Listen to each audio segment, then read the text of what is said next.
everyone. Just taking a break. Wanted to reach out to you guys on a very serious topic again.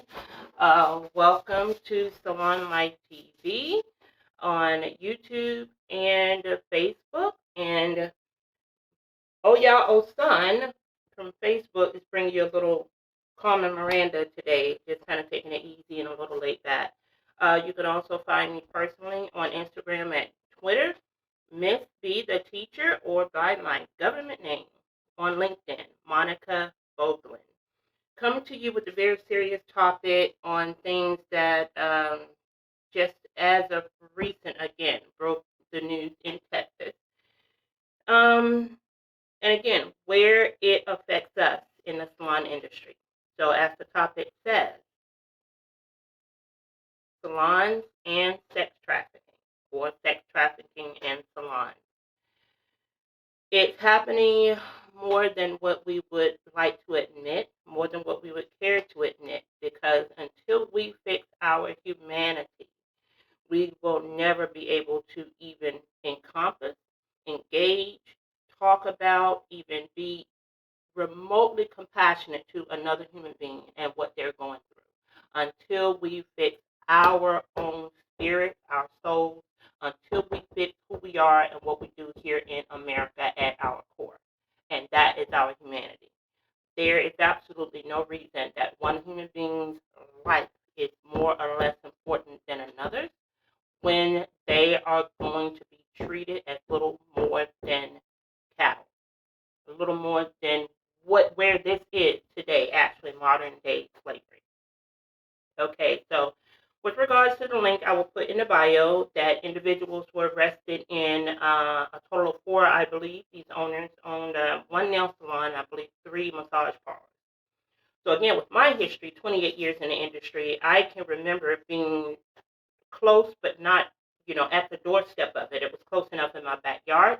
A few years ago, growing up in Birmingham, Alabama, there were 2 salons. One was a hair salon, and one was actually, let me change that. 2 salons and 1 known massage spa. So what we have to do again is look at our scope of practice laws and where the lingo actually is when what we can and can't do in our industry. So with regards to the massage spas, body spas, I hear that a lot in Florida, body rub spas, things of that nature. They have to be very careful on how they use their words because the etymology is actually what kind of gets you linked up and gets you in trouble. So if there is any margin of an error in the law on how it's written with regards to the wording of the law, and there's not actually a specific individual license or an establishment license that's there that's requiring any individual to have to operate these businesses, then they tend to fly under the radar until they come across the doorstep of law enforcement, and then you have your investigations, arrests, and so forth and so on. What I'm hoping is these women, primarily, who are being found time and time again in these businesses, are actually getting the help that they need. That we're just not forcibly locking up women and sometimes young girls who are forced into these means of servitude. They're forced as forced labor, which is what the sex trade is, human trafficking. So the reason it tends to fall along the doorsteps of the salon and spa industry is because of certain correlations that are there. But again, getting back to an industry instance, that came across my doorstep a few years ago. One was a hair salon. These were fully licensed stylists, a fully licensed salon, and they were giving sexual services in the salon to clients, and it made its way to law enforcement, and arrests were made. A massage parlor was the same. Another independently run salon out of a person's home, and again, you can have a legally licensed salon in your residence, but of course, you have to look at where you are with the state rules and regulations, and you being up to code in order to be legal to have that salon in your residence. There are certain things that qualify and certain things that will disqualify you.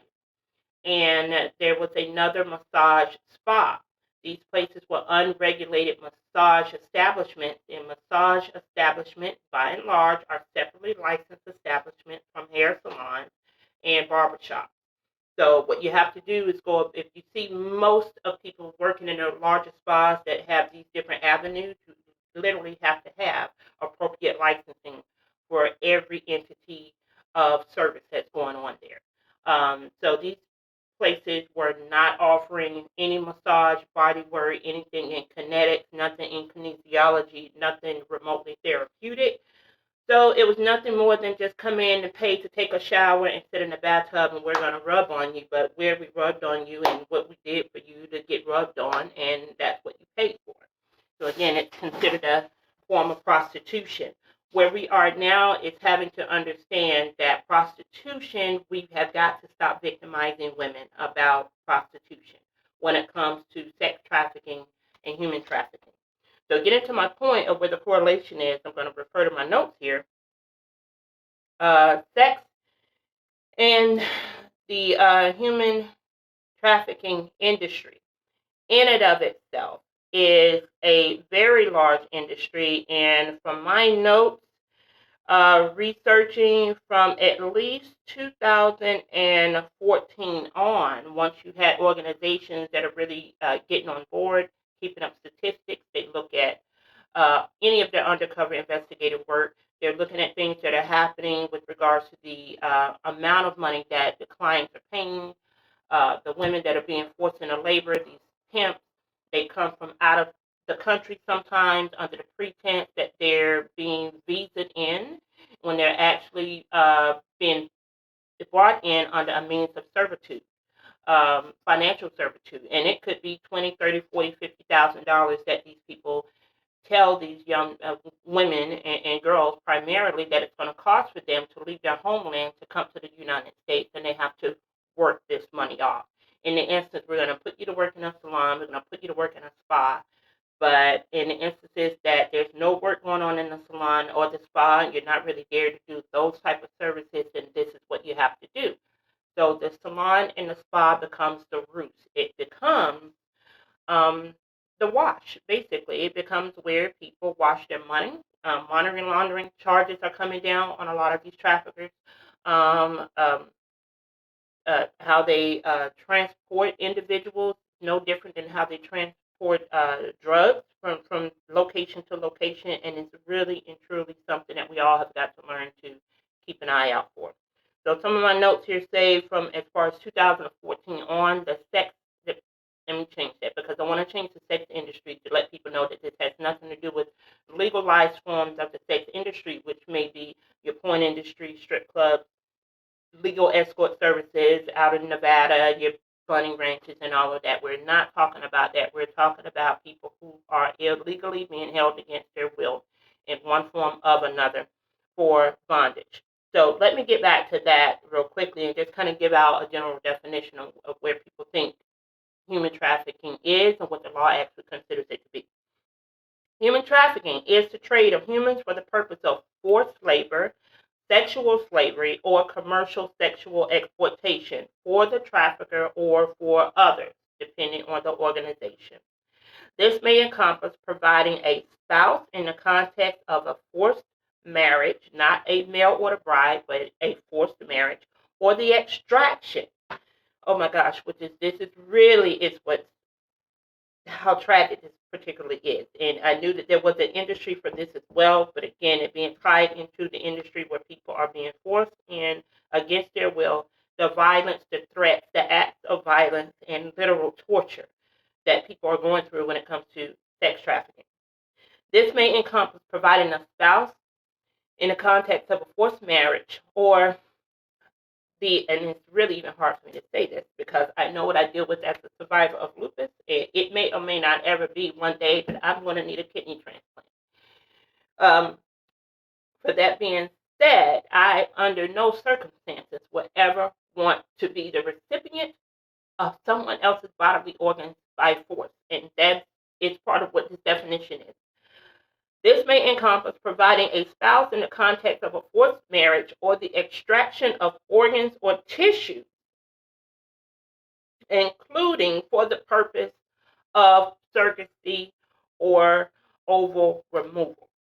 Human trafficking can occur within a country or it can be transnational. Human trafficking is a crime against a person because of the violation of the victim's rights of movement through means of coercion and through their commercial exploitation. Human trafficking is the trade in people, especially women and children, and does not necessarily involve the movement of the person from one place to another. However, you can be stationary, brought to one salon, one city, one place, one house. There's a video we'll say on YouTube that the owner that was actually raided actually had 1 to 2 houses where they were seen basically channeling these women in groups from chaperoning them, for instance, from one location to the next. But they are centrally located. So again, you're here in this forced group of other women and men and children to a certain extent, and you are being watched, you're being monitored. You really have all means of communication cut off. You're stripped from your family, stolen literally, and here you are forced to work in under these conditions. So it can be one stationary place or a person that you are tethered to, or it can happen from state to state, as a lot of places will consider it when it comes to international or interstate trafficking. With that being said, talk about some of the top states where trafficking happens here in the United States. New York being number one. I'm sorry, let me scroll back up to where I was. Got it. Okay, California being number one. Next, we have Texas. Next, we have Florida, and then we have New York. One of the top cities, however, for trafficking, or known as a well-known trafficking hub, is in the Deep South. It's Atlanta. With that being said, we've got to be more mindful of if we're going to get involved, or if you have been involved, you probably already are involved. Unintentional. This particular video shows a video online with a lady going in to get her a mani and pedi in the middle of the day, and she's stopped at the door by police officers. And she's told that there's an ongoing investigation. She can no longer receive her service. What's going on? So this lady, unbeknownst to her, has been into a salon on more than one occasion and received a nail mani-pedi service, possibly from women who've been there against their will. So I wanted to talk about some of the correlations. With my training years ago, we used to be involved in the salons with domestic violence abuse. And there was trainings going on to teach you how to look for signs and symptoms of a woman who had been abused. If she is entering the salon on her own, if she has any physical bruising, is she kind of quiet, a little meek, does she seem timid, she's afraid to talk, she cannot pay for her own services, she gets escorted in, escorted out on the pretense of someone being a boyfriend or husband, things of that nature. Some of those types of ruses are still going on, and they're still being implemented, and this is, again, under force, violence, threats, and acts of force or violence. Some of the correlations, again, which is why it's happening in the salon industry, because I guess small business owners, we fly under the radar. We're not really out there too flashy, bringing too much attention to ourselves, and so people have flown under the radar. So I can congratulate states such as Ohio was one of the very first ones that I researched that were putting sex and human trafficking as a mandated part of their curriculum for continuing education, and that is something that I will personally be tackling moving forward in 2019. I personally would like to see continuing education across the board for every state. Specifically, that we have to continue to fight and hold our heads up high to oppose salon licensing repeals. We've got so many things that are tackling us on the front end, the middle, the back, and now we've got industries that people are literally using our salons and businesses to traffic human beings. We've got to be more compassionate as human beings and recognize when someone is in trouble, even when they can't verbally say so.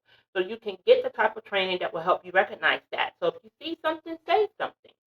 You don't have to get involved, putting yourself in danger, putting your business in danger, but we've got to keep our eyes and ears open. When another human being is hurting and no one helps, we're all hurting because it's something wrong with us, and we're literally sick, and it should make you sick. You see another human being hurting and you don't reach out and you have no compassion. That in and of itself makes you a sick individual. No judgment, but all disrespect intended for people who see, hear, are part of something, and you yourself do nothing to help. You enable the problem, knowingly or unknowingly. So this video is really about raising awareness again and again, positions us to where we need to be and how we need to raise our voice and use the tools that we have in the salon and spa industry to help keep it regulated and to help keep it licensed and help keep it professional. Again, there are too many things that are going on that are attacking us from all entities, and we've got to do a better job of maintaining professionalism at its highest order. So I wanted to talk about some of the correlations, the reason sex trafficking and the salon industries, are kind of crossing each other's path. The correlation is both industries are dominated by women workers or laborers. And the salon industry, by and large, has for every two female stylists or workers, there's one male stylist. The sex industry, I believe, outnumbers that at 4 or 5 women for every one male that's in the sex industry. So it's still a very high amount of women that are forced into the trade of sex trafficking or human trafficking. Women particularly find themselves in these situations where they're lured through the trappings, and they fall into these houses of bondage. So literally, how does that happen? So I really wanted to break down a couple of things on what are some of the, again, correlations between that. Teaching over my years, women wanted independence. They wanted to get away from situations that they were in, ex-husbands, boyfriends, what have you. They wanted their independence. And women are brought into the sex industry under the pretense of some of those same promises. For the trappings, there is a promise of money and having your freedom and living this glamorous lifestyle. Some of the same things happen in the salon. An average hairstylist, if they don't already own their own salon or studio, that's one of their dreams and goals, is to own their own business. With that own business, they'll have the freedom to do what they want. They'll be able to make their money. They're going to be feeling a little better about themselves and living this glamorous lifestyle. Hence, the trappings, okay? The trapped in the house of bondage. What does the house of this mean? The house typically can mean the home. It can mean the environment. It can mean your family. And if you've been in a salon long enough, that salon, and I've said it several times, it became my home, it became my family, it became where I met a lot of really good, cool people over the years. And that environment is where I felt most free, most creative. And if you stay in any place long enough, anyone you'll get close to, and they feel like your family. That is the ruse that they lure these women into the sex trafficking. That will provide you with a home because there are tons of runaways that end up in the sex trafficking. The rapper Ludacris at one point, I remember, was dealing with a runaway hotline, and there were posters all over Atlanta, everywhere. There was a really big um, protests and things like that going on at local bus stations. I don't really know if he's that involved with it anymore, but that was a big means of the little trafficking and transporting of these individuals because the bus stations are not as secure as airports are. So they have the big problem with runaways. So these runaways want to get away from an unstable home environment or something that they don't find pleasurable at home. They meet a pimp, they meet someone else who's going to lure them in, and under the pretense, we'll provide you with a home. We'll provide you with an environment. We'll provide you with family. And they get lured in and find themselves unable to escape. Not being able to escape means that they're trapped in a house of bondage, literal bondage. What does that mean? emotional. They're tied in. There's no outside influence or contact with any family or friends, loved ones, dear ones. There are daily, constant threats and acts of violence on the woman or the young girl themselves or their family. So, with that being said, we've got to get a better grip on where we are with our humanity and how this affects us in the long term with regards to us being in salon. Because what you don't want to do is this problem rears its ugly head again, and then you unwittingly hire someone, you unwittingly service someone, you unwittingly bring someone in to get their services done, you take money from them, we're just in the mix and we're in the cycle because we don't have the knowledge. So uh, my part with Salon Life TV is to be able to put awareness out there and to speak wholeheartedly about the convictions of what we need to do and where we are and what we're not doing and how we can do more. With that being said, please check the link in the bio. I'm probably going to have to do a part 2 on this because it's just really extensive on the amount of information that can be shared and that can go out and hopefully, again, spread awareness on this plague because it is really and truly chipping away at the human spirit, the human soul, the human condition. And how can you not feel for another woman, another child, or a man, or anyone who's been held or trapped anywhere against their will, regardless of color, regardless of race, regardless of culture, regardless of social status, regardless of gender. It is all kinds of wrong, people. And in order to make it right, we got to start to give a damn. Again, that's just how simple it is. Um, with that being said, I'll be looking into more research, but a lot of it came from online. You can check that there is a National Human Trafficking Hotline at 888-373-7888. That is the National Human Trafficking Hotline. There's also a really great nonprofit organization found out of DC, I believe, that they are working with human trafficking, laboring, sex trafficking. You'll find more statistics and more things there. Their phone number where you can text is called Be Free in the text line. Put that in your text line, Be Free, and text 233-733. Or again, the National Human Trafficking Hotline, 888-373-7888. Again, Polaris is the organization, PolarisProject.org, Polaris project.org. And they simply state that freedom happens now. And again, we're talking about modern day slavery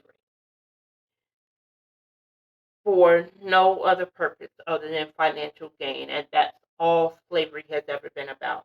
Slavery, financial slavery, chattel slavery, indentured servitude, you name it. We as human beings are not as highly evolved or intelligent as we would like to think that we are. Not when your compassion for your fellow man is always the last conversation you have with each other.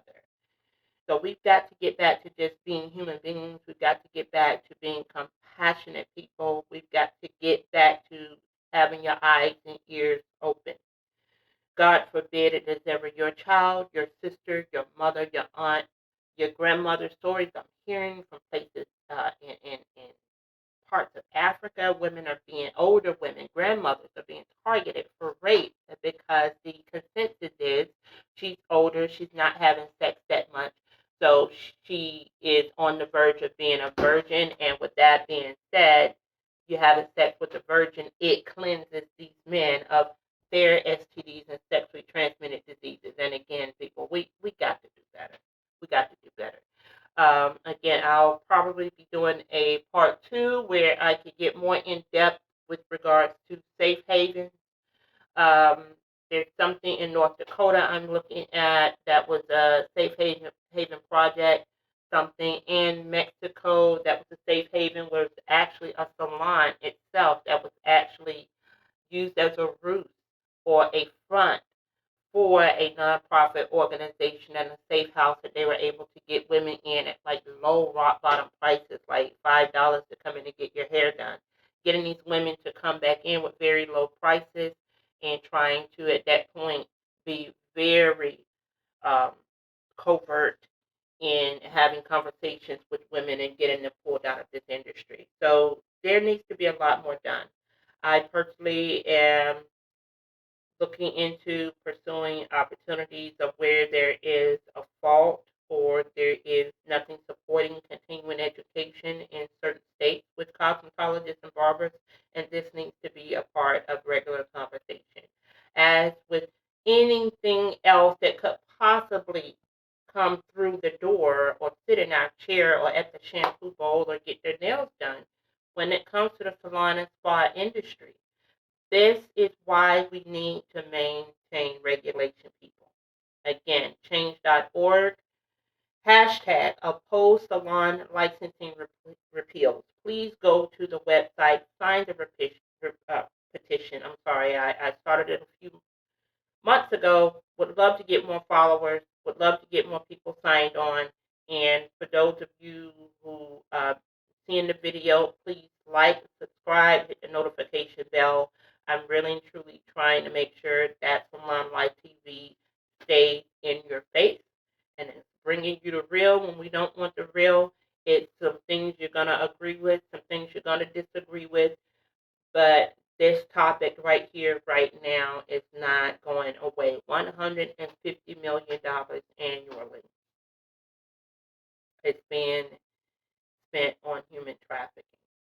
The average stylist will never, salon owner, you will never see that kind of money as a salon owner running a business straight up and down in your career. So again, this is nothing about a gender issue. This is not a cultural issue. This is not a societal issue. It's not socioeconomic. This is a human issue.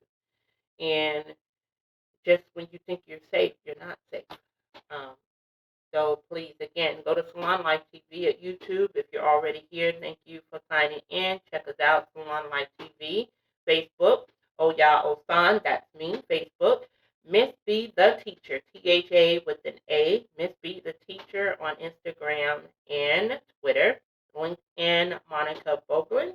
You will have the links in the bio below, with where I found most of my research and specifically where you can go for the National Human Trafficking Hotline to get the numbers, to get the statistics, to get involved, to where you can see the signs and symptoms of what women are dealing with and where they are and what to look for and how to be active. So thank you all again for chiming in. Thank you for listening. Salon Life TV. Please spread the word. I'm really working hard to get the likes up, to get the followers up, to get the subscribers up.